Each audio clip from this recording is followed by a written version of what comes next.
You're listening to MEnbar, podcast of the Middle East Council on Global Affairs. I'm your host, Marc Owen Jones. And today we're really lucky to be joined by Nader Kabbani, who's a senior fellow and director of research at the Middle East Council of Global Affairs. Welcome, Nader. It's great to have you on the show finally. Thank you, Mark. Thank you, Mark. It's great to be here. Thanks for having me. Well, today we're going to be talking about Syria, where you're from. Yeah. Yeah. And you're also an expert on. So we'll get right into it. The first thing, and I suppose the question on many people's minds is, the sudden collapse of the Assad regime took the world by surprise. Mm-hmm. Or maybe it didn't. Maybe some people had more of an insight. But I would say for the most part, it took the world by surprise. To you, what were the key economic and institutional factors that made this rapid dissolution possible?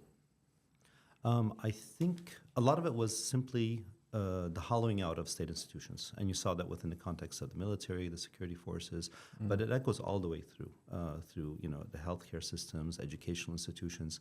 You had a decline over the period of the conflict in the Civil War, over 14 years, of basically seeing wages erode, seeing the way these institutions were functioning ceased to function. Corruption was becoming endemic, and a lot of it made sense. I mean, imagine that you're a civil servant and you're earning $25, $30 a month.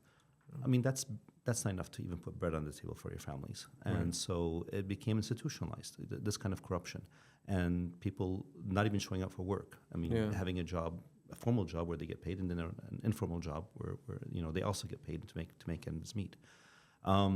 Add to that the kind of corruption that took that. I mean, Syria was already on a track even before 2011, where you saw the corruption or people's perceptions of corruption increasing. That's one of the indicators that we were kind of keeping an eye out before the conflict, and that just escalated after that. And so imagine that, let's say you are serving in the army. You don't want to be there. They're kind of forcing you to be there. They're not paying you anything to speak of. I mean, military personnel even got paid less than civil servants. Your food rations were barely enough, and suddenly you're being asked to kind of stand in front of an incoming force and defend a regime that you had no affiliation with, and you didn't feel part of, and you didn't support. The general, it's not surprising that people just kind of took off their clothes, dropped their guns, and kind of walked away, which is what you saw. Yeah, I mean, absolutely. I mean, the morale must have been incredibly low in the military. Yeah. But I presumably, I mean, the thrust of the attack must have been significant enough for people to think, okay, this attack itself is significant, right? Yeah. Because there was still fighting ongoing, right, in Syria. There was some level of... Some level. I mean, some level. Okay. It had reached kind of this lull, with skirmishes, but not really fighting. But the plan was that Hayat Tahrir al-Sham would move against Aleppo, and I mean, even from within the ranks, they're expecting maybe, if they were lucky, 3 to 4 months siege and eventually take over the city, and it just fell. So I mean, even they were surprised. Oh, they were completely surprised. We sort of say like everyone was surprised, but the force directing the attack was surprised by how the government fell. And it's interesting because you've just given all these excellent reasons explaining that, but it also goes to show the difficulty of trying to predict that kind of situation. When is an army actually going to put down its arms and choose not to fight? Absolutely. I mean, hindsight is 20/20. You can explain what happened now after the fact.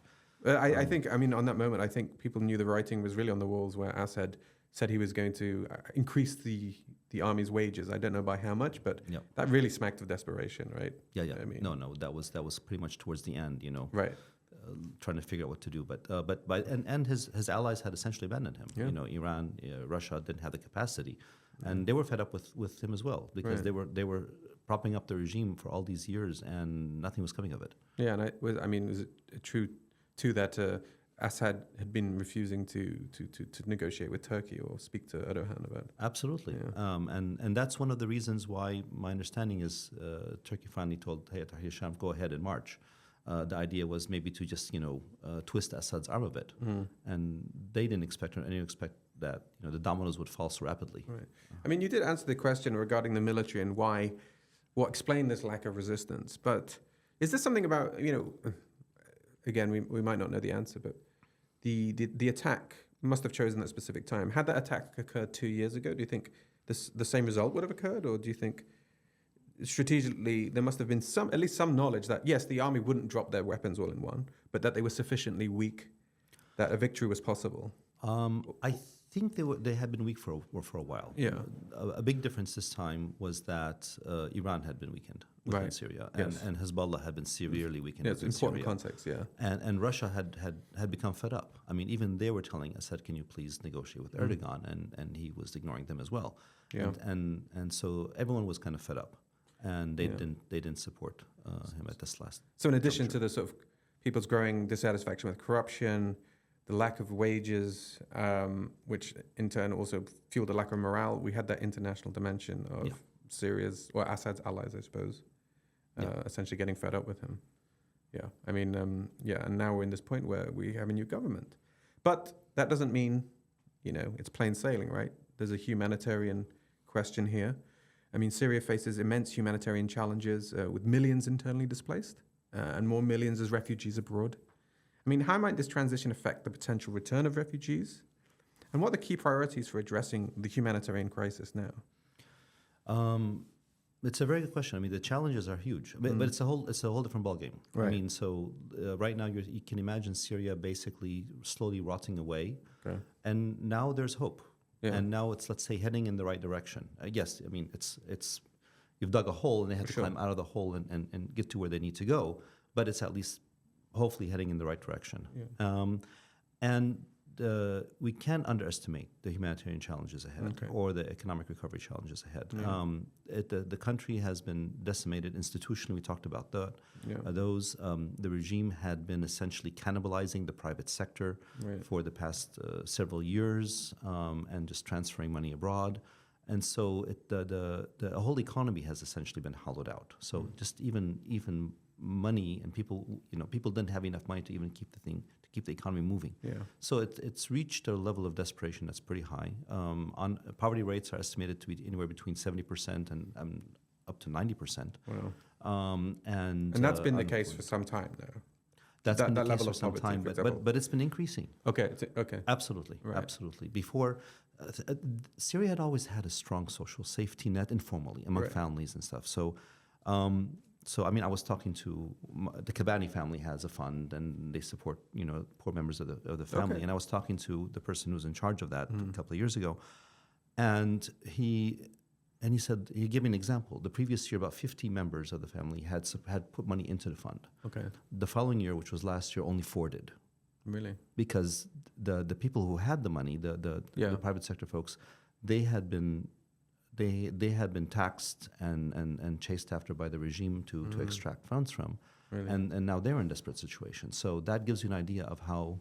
And these difficult funds, this is. I mean, you mentioned the Kabbani fund. Is that quite a common thing in Syria where? Very common. Well, Yeah. Okay, so and if you have some money on your hip, you Communities, put families, stuff. That's part of the social safety net. that's interesting because like you said, the informal social safety net, and even that's been taxed as in not officially, but it's been put under strain. It's put by- up, by immense strain. And you were in Syria recently. Yes. I mean, you mentioned hope, but I think it's always when you and we've seen many of us have seen what's people celebrating on television. Mm-hmm. But when you went to Syria, sometimes when you experience things firsthand, especially if you're from there, you feel it differently. I mean, did you feel that sense of hope? Was that tangible, despite the hardships? But Yeah. No. Yeah. You see a lot of signs that give you they make you optimistic about what could happen. Yeah. The first thing you do when you walk into the airport, first of all, is just the number of people returning, and Really? and you're greeted by the same people who used to, let's say the same civil servants who were there before, but instead of like putting your papers on the side, waiting for you to give them a bribe to Yeah. stamp your passport, it's like, welcome to the country. There's no issue. Even the guy who was helping with the bags refused a tip. really, Yeah. No, it was nuts. So it's just the whole, because that's what the new transitional Yeah. or caretaker government's really trying to emphasize Right. is, no corruption. They're going to try to increase wages 400% is what they announced. Right. And I think they're going to increase it again as soon as they have the funds to do it. okay, But, you give people a wage and then, you expect them to do the work and you try to get rid of the corruption. So that they're very serious about that. And that's so important. yeah. Because it's goodwill. Hope is also goodwill. It's goodwill. Yeah. It's creating the kind of sense of, people can, and not just that, on the level of people speaking their minds. You're sitting in a cafe, you're talking to friends, and people aren't worried about what they're saying. Right. Which is something that the regime really had instilled in folks, is that people used to write reports on other people or what they heard, and that became, and now people are finding out who wrote what, and they're shocked. I've seen it in a number of clips where people go into either police stations or prisons and they're unearthing documents, handwritten often, of notes on people's families. Absolutely. It's terrifying. So it's really been a terrifying situation, and now you have an open conversation with folks. You even criticize what's happening, and that's been a big shift. Well, and then you felt that when you were there, which is so because it's a feeling too, like oppression or surveillance is a feeling, right? For the first time you go in and you're not worried about whether you're going to get pulled over or taken somewhere, or somebody heard you say something in another country and reported it. So that kind of level of fear was not there when I went in, which was nice. And I mean that's amazing, but it needs to be sustained, right? And this is where it comes. We talk about the economic situation, and this is really key. I mean, you mentioned 70% poverty rates, decimated institutions, international sanctions. I mean, you mentioned, for example, that the government announced that there was going to be, was it a 400% increase in wages? What else are the most crucial steps for economic stabilization under the transitional government? Because as you mentioned, wages are obviously important because you want to create a level of economic stability, and that in turn will hopefully create... It'll feed back into the economy. But also it will make people feel that the sense of progress, that this change of regime is also a change for the better, right? So there's knock-on effects, right? But what other economic elements do you think are important? Well, I mean, first of all, by far you have to have security. Right. It's not an economic effect, but nothing's going to happen without a sense of security. Yeah. And it's a big challenge because, again, the rebel forces entering the capital did not expect things to change so much, and so they were relatively small in number. And the regimes, the army, the security forces, the police kind of left. So essentially, you have a very small number trying to maintain order throughout the country. Right. And given that, they've actually done quite a good job. Okay. And they've been given some latitude by the population to try to save which them. helps, right? I mean, this is notion of quote-unquote community policing. If you have that goodwill, you see that facilitates it. Yeah. Volunteers trying to organize traffic. Right. A lot of people, volunteered for the police. And there's a lot of traffic with lots of people coming back into the country, right? Exactly. It was very trafficky. That was one of the things you noticed, and lots of traffic, lots of gridlock. But no one complaining. People are actually happy about it. So that's a key. That's a key part. The other part is, like we said, just grease the wheels of the economy, because it's the way I describe it is somebody who's been in a traumatic experience. They're in critical care. They've lost a lot of blood, and the first thing you need to do is just make sure that they're stabilized and they get some blood in the system, and then you can deal with whatever brought them to the hospital to begin with. And so that's kind of where things are. Just the country's been drained, and it just needs to kind of recover. But how does that happen? I mean, the international sanctions are an issue, right? The international sanctions are a big issue. Yeah. And we'll get to that. I mean, of course. I think for the priority for the government, the new caretaker government, is very much security, providing basic services, especially electricity. Electricity is off 8 hours, on 1 hour. What's the reason for that? Is it lack of fuel to the places that generate electricity, or the part cost? Part of it's a lack of fuel. Yeah. Part of it is the wires that have been. Some of them have been stolen, by copper and replaced by other things. Yeah. So it's just kind of again this rot that was increasing and evolving over the past few years. Yeah. And so that's a key thing. So even when they had new boats with electricity, with carrying electrical generators, they couldn't tie them up to the grid. Oh, right, because the grid wasn't working. The grid wasn't working. Okay. And so that has to be dealt with. Yeah. And then you have the issue of, I guess, the next priority is sanctions, which is a legacy of the old regime. Of course. And this is the key message, I think, that we all have for the international community, is sanctions were put in place to punish the old regime, even if you have concerns about the new government. Which, I mean, for some countries, the new government were officially designated organizations, right? Yeah. Terrorists, right? And yes, the sanctions on the old regime. So how is it in the international context? Can a government actually engage with an organization that they have claimed to be a terrorist organization? Do they have to lift that designation? It's a good question because Yeah. we're looking at this right Yeah. now. You have a new government, and Yeah. so let's say Hayat Tahrir al-Sham and the other are no longer there as entities. Right. They're forming part of the caretaker government and then part of the transitional government. Yeah. So those entities aren't there. Okay. Really, Yeah. and the way they were, and they left those associations a long time ago. Yeah. I mean, they have certain designations and associations that took place early in the Syrian Yeah. conflict. Right. And it's interesting because even members of other terrorists like Al Qaeda are complaining about these guys, Right. saying they're not living up to what they wanted. They're not. They're being pragmatic and they're building institutions. They've moved on. They moved on. Right. What is this? And so it gives comfort when you see the extremists complaining about Right. the government as well. That Yeah. they're not. This is a different breed, Yeah. and they're serious about building institutions. And now there's still a religious bent. Yeah, of course. Let's not kid ourselves. That's not uncommon in many governments. Yeah, Right? but they're being very pragmatic. They're being very, very, very focused on issues of minority rights, making sure that as much as they can, that there's no retribution or revenge or attacks or these things are happening because there's a long history in Syria of that's evolved over 54 years. And also, I mean, there's been civil war for a long time. And a right? civil war. You can't just fix those wounds overnight, right? No, but I mean, if someone had asked me 2 months ago, what would happen if there was a regime change, my prediction would be a lot more bloodshed Right. and a lot more conflict internally, and so we can't forget that. I mean, right now, I think with this current situation is better than anybody could have predicted 2 months ago. Yeah. If you said, give me the best scenario you can think of that still is realistic for what could happen in Syria, I don't think anyone that I know of could have predicted this outcome. So in that sense, we're in a very good place, Right. despite all the challenges ahead. Yeah, absolutely. And I mean, obviously, to address these challenges, especially when it comes to security and the economy, the role of outside actors is going to be key, right? Yeah. So, I mean, there's many actors involved in this. We've got a global system, but let's talk about close neighbors, right? The GCC states, Gulf states, Turkey. What kind of role might they play in the economic recovery? Or indeed, what role might other countries play in the economic recovery for Syria, especially in the region, Especially in the region. Yeah. I think the Gulf states have an important role to play. I mean, Syria does need an influx of cash. Let's say just the basic blood of the economy to get things going again. Yeah. And they can help with that. Okay. Hopefully they can help with that. And just to stabilize the situation.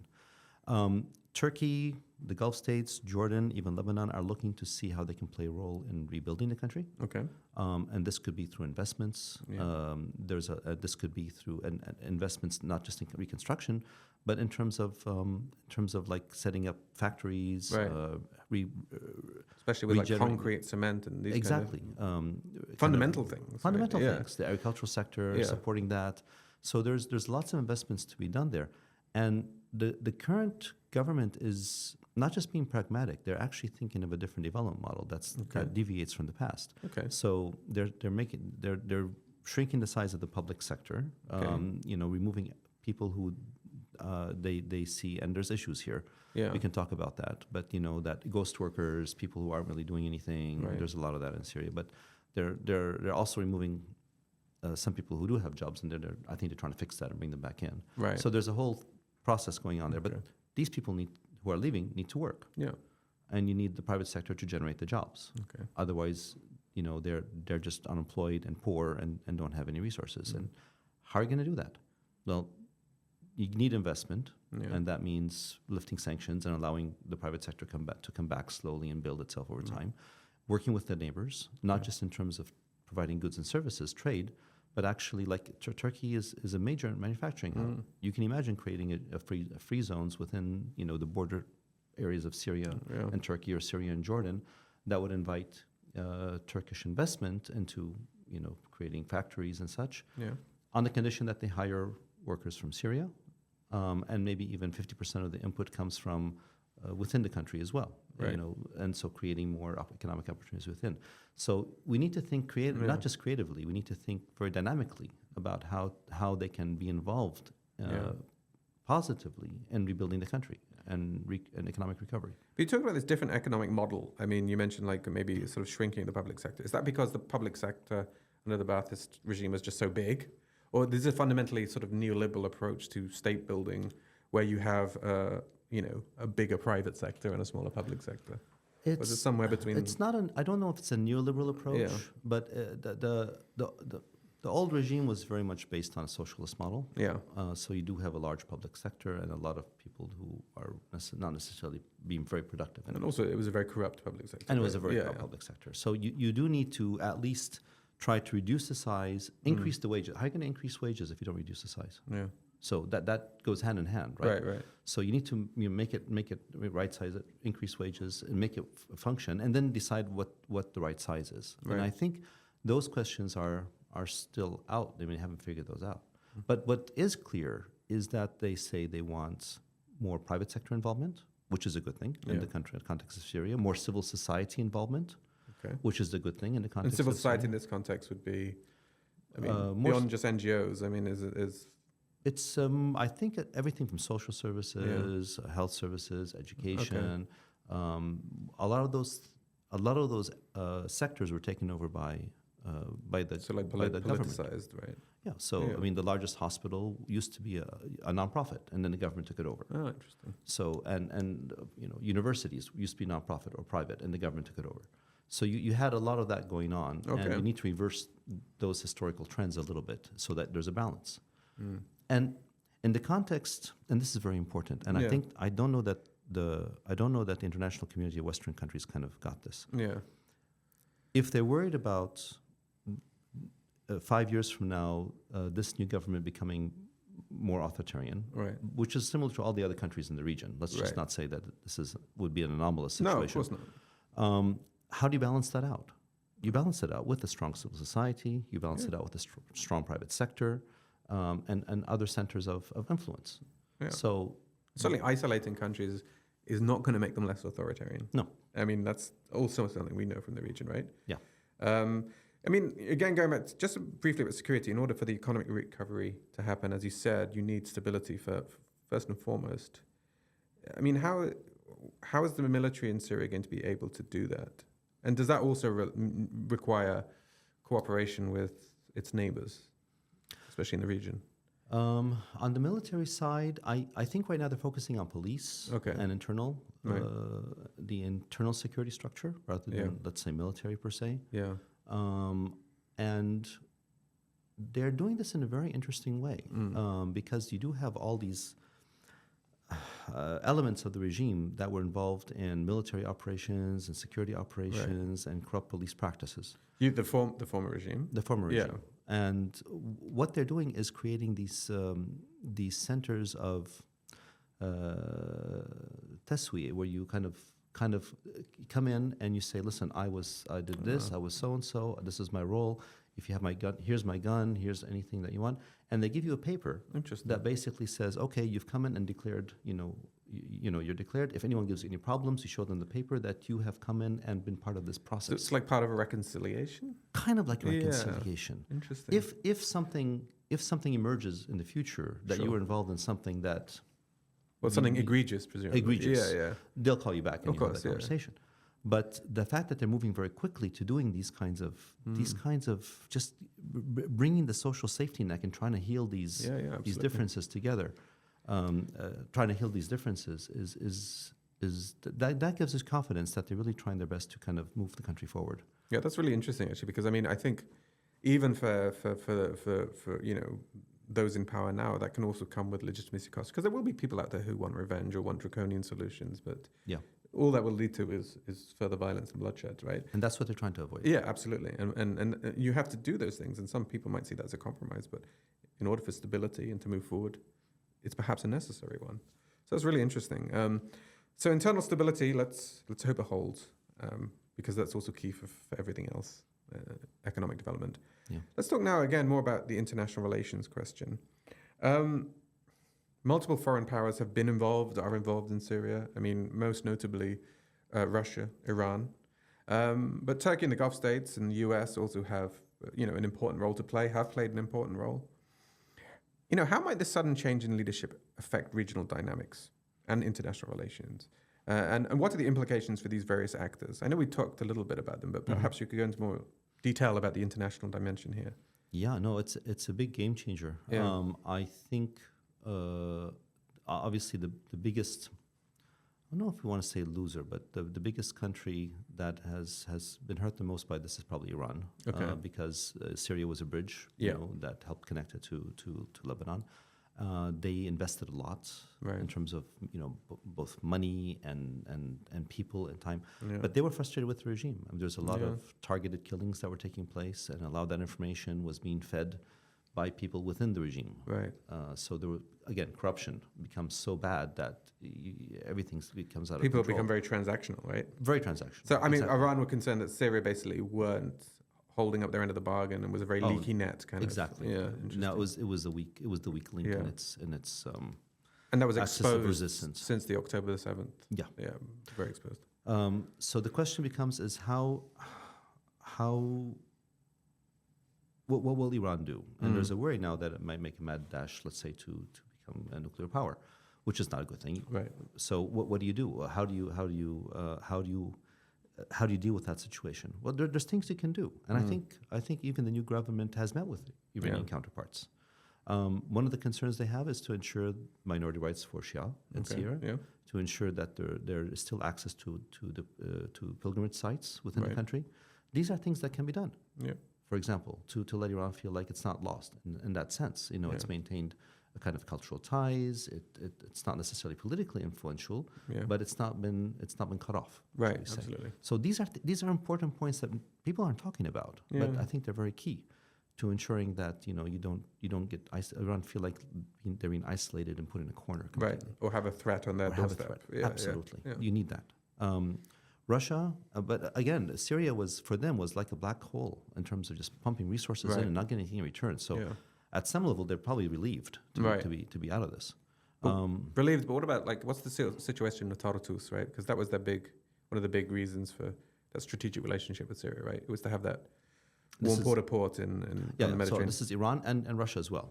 Russia's now. Russia. So that's a very good question. I mean, they want a port. They want a base. And I think that's under discussion. Yeah. And I think it also signals the pragmatism of the new government, saying we're willing to have conversations with Iran and Russia to ensure that they have interests, that their interests are maintained, but that those interests don't interfere with the interests of the country. Right. The country has its own foreign policy. It's focused on domestic concerns as well. That's the main focus.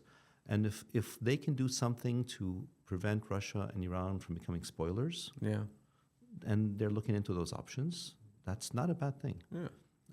It also signals to the West that they need to negotiate with the regime on good terms. Right. They don't make assumptions that they'll fall into their camp. So they're playing foreign policy like a government should play. Yeah, foreign absolutely. policy. And it's a tricky one, isn't it? I suppose in some ways, because you're dealing with to simplify the East, the West, Russia, the US. It's like where does for example the port on the Mediterranean then become either a sticking point or a negotiating point for the government, right? Right. So it's interesting times, but as far as they haven't made a decision on what's going to happen to Tartus, the port. No, I've heard that the size has been reduced. Okay. The footprint, shall we say? So the Russian footprint is now less, but the presence is still there, and that's under discussion. Okay. What about the US in this? What role do you see the US playing in? It's a very good question. It's a very good question. It's very hard, also a very difficult question right now because there's a lot going on. Yeah. And a lot of things that could also create further instability in other parts of the Middle East, not least in Palestine. So, I mean, what role do you think the US are playing? What role should they play? What role do you think they will play? Well, with the Trump administration, everything is a bit uncertain, shall we say. So it's one way to put it, yeah. Trump has signaled an interest in withdrawing Syrian troops from U.S. troops from Syria. Yeah.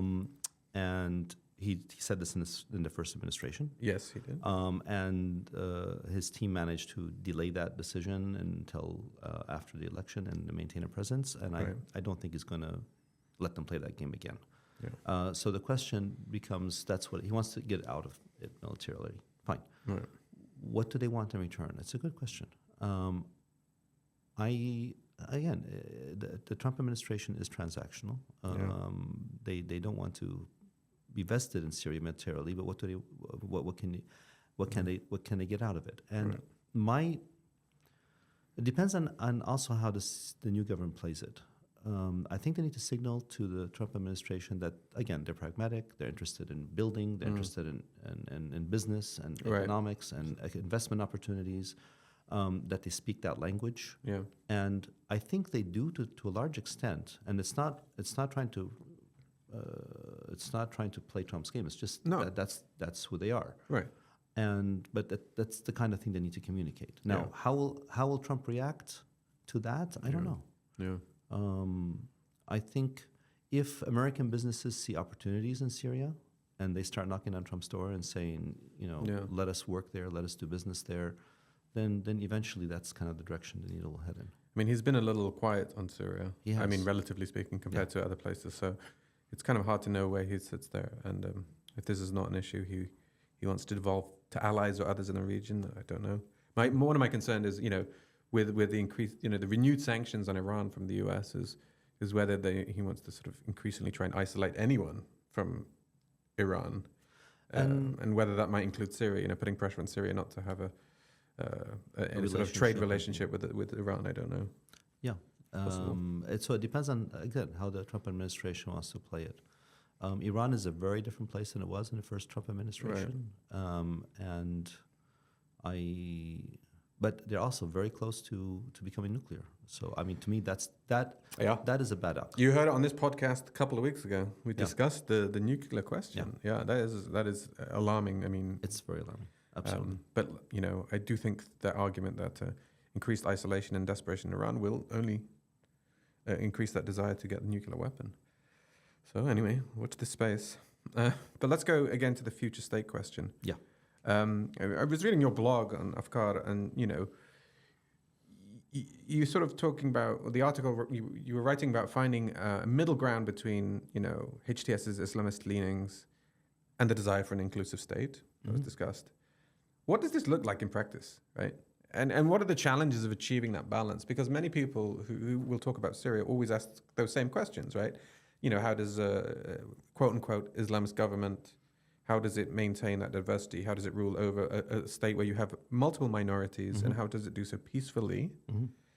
And how is that a challenge? What are the challenges of that? So what do you say to that, I think... I would say there's a sequence of events. Okay.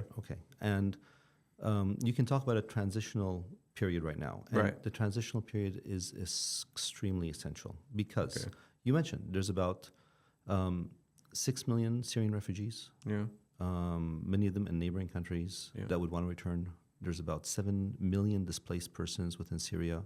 There's still large parts of the country that are outside the control of the government in the north and the south, and the east and the Kurdish-controlled areas. Besides the economic challenge, these are just the basic. Besides economic challenges of these logistical, logistics, rebuilding, basic services.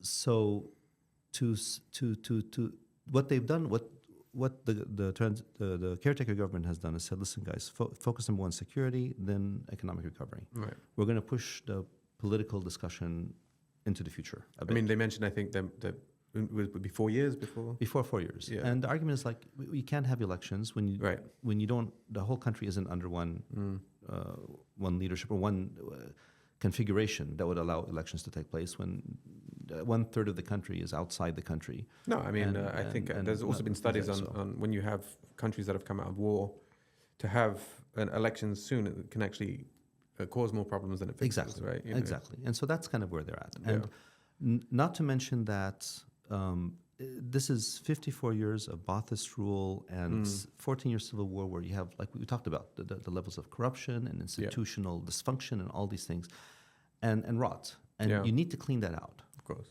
And the current government seems willing to do that. And I started getting involved a little bit in the issues of reconstruction and economic recovery in 2017, 2018. Yeah. The World Bank was looking at this, Brookings was looking at this, Right. and I was part of that conversation. One of the key issues was, how do you support that in the context of a corrupt regime that's going to try to channel all the funds that you're sending for reconstruction towards its cronies and its Yeah. coffers? Yeah. If you don't have to worry about that as much, Right. then you can actually, the money can go to where it needs to go. Okay. And so you need that deep clean process going on. And in that context, this government is good. I mean, in that sense, they're key on corruption. They're being pragmatic. They're interested in the basics of rebuilding, and they have the ball. Right. There's no contestation about it. So let them have the ball. Let's go through this 4-year period of kind of rehabilitating and rebuilding the core elements of the country and bringing it together. And within this context, I mean, maintain certain standards. I mean, you need to make sure minority rights are being kept, but they seem to be interested in doing that. And do you think that's a genuine commitment there? Yes, because Ahmed al-Shara has been videoed talking to among Syrians themselves who are saying, listen, we want, he's arguing, guys, you can't build a country with these kinds of divisions and people seeking revenge or trying to get even. Yeah. You can't do that. Okay. So he's not talking to the international community. He's talking to the local community. Yeah. So now, how do you bring minorities within the context of the decision-making process and make this inclusive? Right. And that's the key. That's the next, the transitional government that's supposed to be put in place in the next month or two. I mean, not just in the decision, right, as well. I mean, in the institutions themselves. And yes, sometimes that's done via this central decision-making. Yeah. But even right now, I mean, you have security apparatus that need to secure things. To what, I mean, do we even know, for example, are other entities who aren't necessarily in HTS being incorporated into the security apparatus? Or is it too soon to do that? I mean, are these signs of goodwill? Like you said, these videos of there's videos of Ahmed al-Shara, reassuring people, saying this is what we want to do, right? Do you think that's sufficient, or do you think there needs to be other evidence where people think, okay, there is this kind of what looks like a commitment to minority rights and inclusivity, etc.? So there's a commitment. No, he's trying to balance things out. Yeah, because HTS, let's say, is a pragmatic element that's surrounded by more extremist elements. Right. And the people in charge now are, I would consider them pragmatic, but they have a lot of cohorts and stakeholders that have more fundamentalist views. Yeah. At the same time, they have to also ensure that you have women's rights, minority rights, other things are being maintained. And so it's a balancing act. Okay. His first step has been to incorporate all those elements under one umbrella. Right. Now he has to rearrange the resources and bring in additional elements. And that's where he needs to find a way of making sure that this is done. And they seem to be heading in this direction. Right.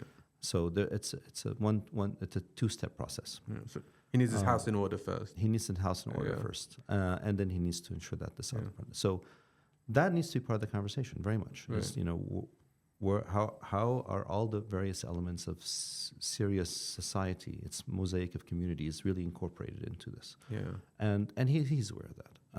And the question is how he's going to pull it off, given that there are pressures from within his own group.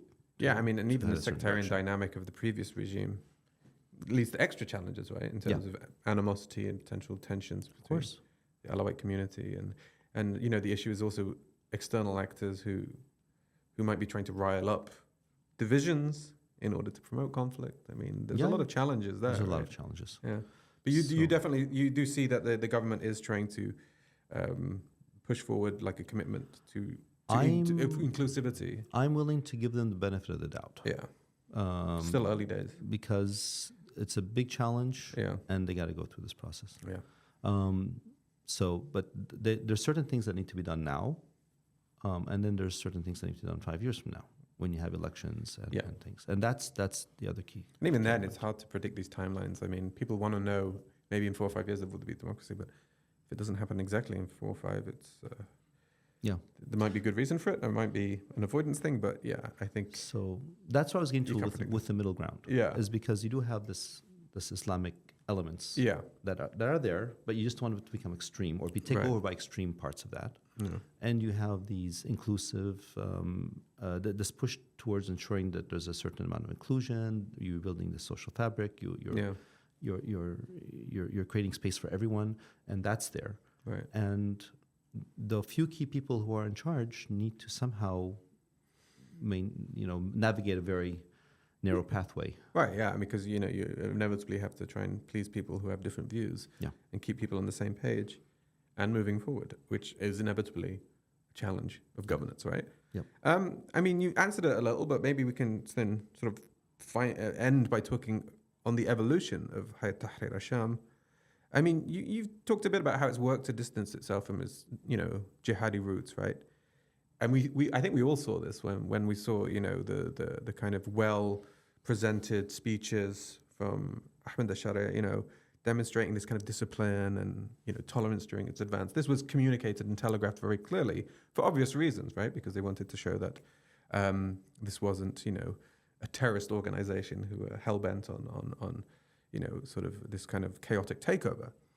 But how should we interpret this transformation? I mean, how did we get here? How did, for example, we see this development of Hayat Tahrir al-Sham from what was, labeled a terrorist organization to something that looks much different? And what do you think it tells us about the future? Are we seeing a trajectory here from one to another? You don't think this is mere PR to make people accept this takeover? You think this is a substantial transformation? I think it's a substantial transformation. I mean, Yeah. they weren't from more of an Islamist rebel group. Right. Then they took over Idlib and essentially had their hand in governing for a while. For some years, right? For some years, Yeah. for like 6-7 years. And that allowed that forced them to become pragmatic and to get knowledge about, okay, well, you have to manage people and deal with things. But that was a fairly homogeneous context. And now they have their hands full with the whole country, and it's the next step of their evolution, is how do you become more inclusive. So you see this evolving, and you see the very clear breakaway from the initial leanings in the past and attraction to more radical elements of the Islamic thing. But let's not fool ourselves. I mean, these are religiously oriented people. Okay. What's interesting to me is that they don't sound like, let's say, the Muslim Brotherhood, Right. or they don't, or these more radical elements like Al Qaeda or ISIS. Right. That's not who they They are. don't fit into an existing box. They that don't we fit might into an associate. existing box. Yeah. Okay, that's interesting, or Salafist for that matter. Right. So I'm curious to see where this goes. Okay. And the way they're speaking is much more, with liberal language. No, you have to give people the space to do their thing, to start a business, to engage in their communities, to manage their affairs as they see fit. This is positive. This isn't the controlling element that we see in some of the Salafist movements. This is much more an empowering element that we don't see very often. Yeah. I am very curious to see if this can evolve further and be nurtured, because what you might end up with is a model that is a new form of religious, but not fundamentalist or extremist. That's inclusive. That creates a space for everyone to engage and healthy. And if you can start building institutions along those lines as well, then you're. So I'm hopeful. Cautiously optimistic? Cautiously optimistic. And I would love it if the international community can see this potential. Yeah. And allow it to grow and guide it. I mean, the way you guide something is you nudge it and you incentivize, and you don't use the stick of sanctions to beat it over the head, because that's going to lead to the opposite results. Exactly. I think the worst thing that can happen is that isolation from external actors. Absolutely, right? That just seems like a recipe for disaster. Yeah. Thank you so much. You've been listening to Nader Kabbani and the host, myself, Marc Owen Jones. This is MEnbar, the podcast of the Middle East Council on Global Affairs. Please like and subscribe wherever you get your podcasts. Thanks for listening to MEnbar, the podcast for the Middle East Council on Global Affairs. Follow us wherever you get your podcasts.